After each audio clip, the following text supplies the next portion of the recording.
Bom, para falar mais sobre a decisão de ontem do julgamento do ex-presidente Lula, está conosco o ministro do Supremo Tribunal Federal, Marco Aurélio Mello. Ministro, bom dia, obrigado mais uma vez pela atenção do senhor. Bom dia, uma satisfação enorme falar com os ouvintes da Jovem Pan. Ministro, o senhor chegou a se manifestar, inclusive ontem, dizendo que uma eventual prisão de Lula incendiaria o país. Eu pergunto, quais são realmente as chances dele ser preso e por que o senhor diz isso? A hora de perceber se o atual entendimento do Supremo é para valer ou não. Porque o Supremo bateu o martelo por um score muito apertado, 6-5, no sentido de que pode haver a execução provisória da pena, a prisão depois da condenação em segunda instância. Evidentemente, quando se tem um enfoque, esse enfoque vale para todos, mas não acredito. Daí a fraqueza, a fragilidade dessa jurisprudência, que no caso se implemente a prisão quanto ao ex-presidente Lula. E digo mais como brasileiro, como cidadão responsável, que não interessa à sociedade como um grande todo essa prisão, que para mim continua sendo uma prisão precoce, assodada, temporária. Professor Vila. Ministro Marco Aurélio, bom dia, Marco Antônio Vila. Ô, Marco Antônio Vila, que satisfação, ainda estou aqui nas férias no Rio de Janeiro. E ontem fui lá à Ilha do Urubu para ver Flamengo e Bangu, imagina, hein? É a fraqueza do homem. Bons tempos quando o senhor ia ao Maracanã e não à Ilha do Urubu, né? Sim, ia na minha arquibancada, que eu morei inclusive ali muito próximo, na Professor Gabiso, a época ia à noite, inclusive a pé, e Sim. Não havia o risco do Rio de Janeiro que há hoje. Poxa vida, bons tempos, tristes momentos que a gente viu. Mas, ministro, deixa eu perguntar uma questão para o senhor. Diga-me, Marco Antônio. Olha, o senhor falou, o Lula, o caput do artigo 5º da Constituição diz que todos os brasileiros são iguais perante a lei. Lula é um brasileiro. A interpretação atual é que, em caso de condenação em segunda instância, como o senhor bem disse, há uma execução provisória da pena. Por que não aplicar o Lula, ministro Marco Aurélio? Pois é, aí é que está. Né? Aqueles que entendem que é possível essa prisão é que devem responder a essa pergunta. E, no caso, a ausência de prisão apenas implica que é muito frágil esse enfoque. Ou seja, um enfoque que, sob o meu ponto de vista, coloca em segundo plano o princípio da não culpabilidade, que é uma garantia constitucional. Lula, eu estou de acordo, é um cidadão hoje comum, muito embora ex-presidente da República. Se realmente o enfoque da maioria escassa reflete o que está na Constituição, não se pode distinguir pela capa do processo. O senhor acompanhou, ministro Marco Aurélio, ontem o julgamento? Se o senhor Não. Olha, eu assisto a tantos julgamentos durante o ano inteiro, né?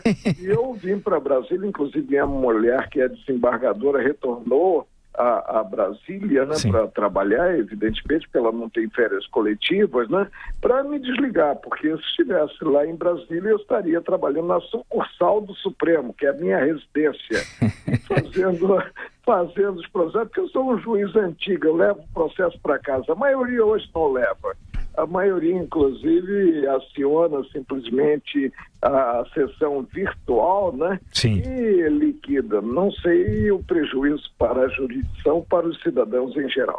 Perfeito. Mas, ministro Marco Aurélio, mesmo assim, o senhor ficou impressionado pelo placar de 3-0, pela condenação de Lula e ampliando, inclusive, a pena para 12 meses? 12 anos. 12 anos, desculpe. 12 anos e um mês de prisão, além do aumento da multa pecuniária?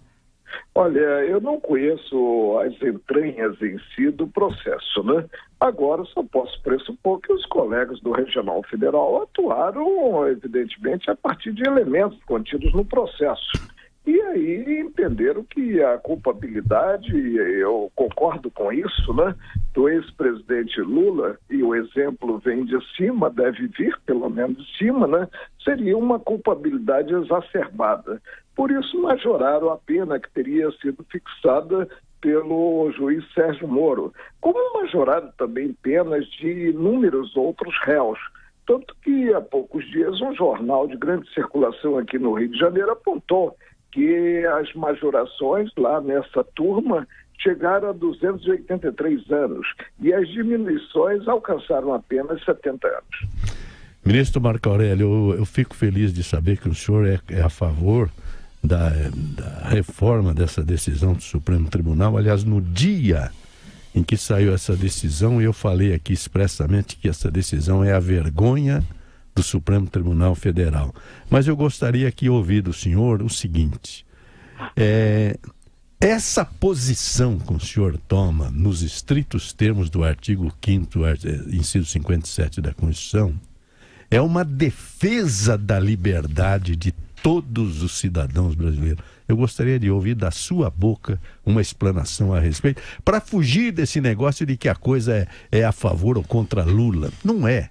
É um princípio. Eu gostaria de ouvi-lo, ministro.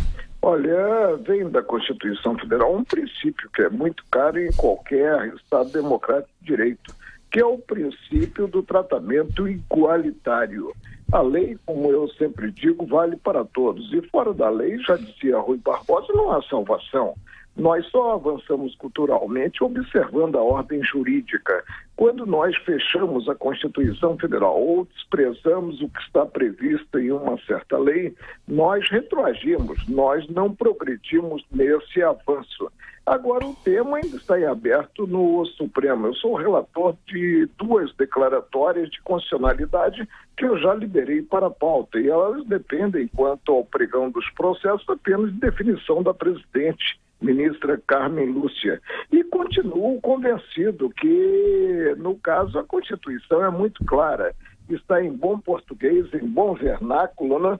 Que ninguém será considerado culpado se não após não caber mais recurso contra a decisão condenatória. E não se pode cogitar aqui para nós de execução provisória no campo penal, já que a execução provisória pressupõe reformada a decisão judicial que ensejou o retorno ao estágio anterior. E ninguém devolve a liberdade perdida pelo cidadão.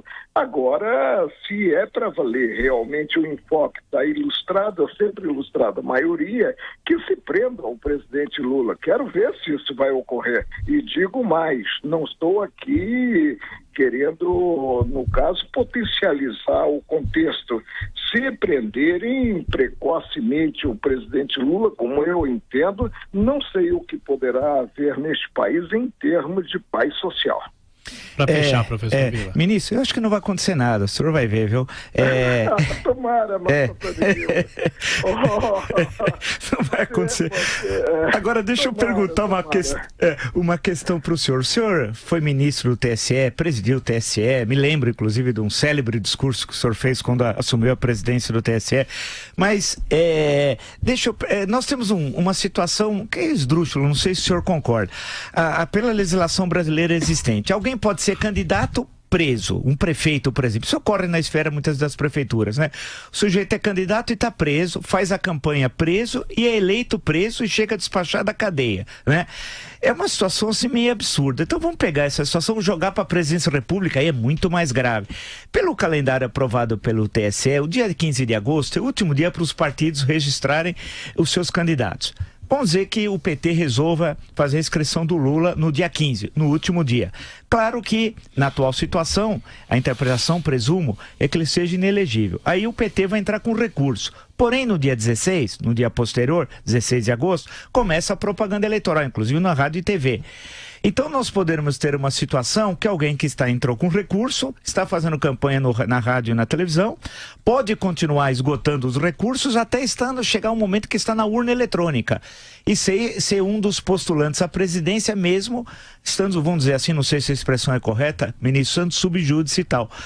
Por que não resolver essa questão da legislação impedindo situações anômalas como essa, ministro Marco Aurélio? Olha, a legislação existe, é uma legislação muito boa, considerada a lei da ficha limpa, né? Sim. Agora, cumpre interpretá-la integrando-a, né? E eu não vejo como o ex-presidente Lula, condenado na segunda instância, né, possa realmente ter o pedido de registro como candidato a presidente da República deferido. E nós temos aí um interregno, um espaço de tempo até as fases do processo eleitoral muito grande, né? Eu não vejo possibilidade de o nome dele ser inserido na programação da urna eletrônica, né, para vir a ser acionado aí pelos eleitores. Precisamos esperar um pouco mais. Pela lei da ficha limpa, condenado em segunda instância, ainda que pendente recurso não dentro do próprio tribunal. E nós teremos fatalmente lá contra o acordo, porque eu não posso subestimar a defesa, embargos declaratórios, apontando talvez obscuridade, contradição ou omissão, né? Mas condenado em segunda instância, não cabendo mais no próprio tribunal prolator da decisão qualquer recurso, o cidadão se torna inelegível. E, evidentemente, o pleito de registro será indeferido, e para que ele continue realmente participando dos preparativos do certame eleitoral, ele terá que obter uma liminar. E não acredito que qualquer dos integrantes do TSE defira essa liminar. Ministro Marco Aurélio Mello, mais uma vez, obrigado pela atenção. Bom dia ao senhor. Até a próxima. Bom dia.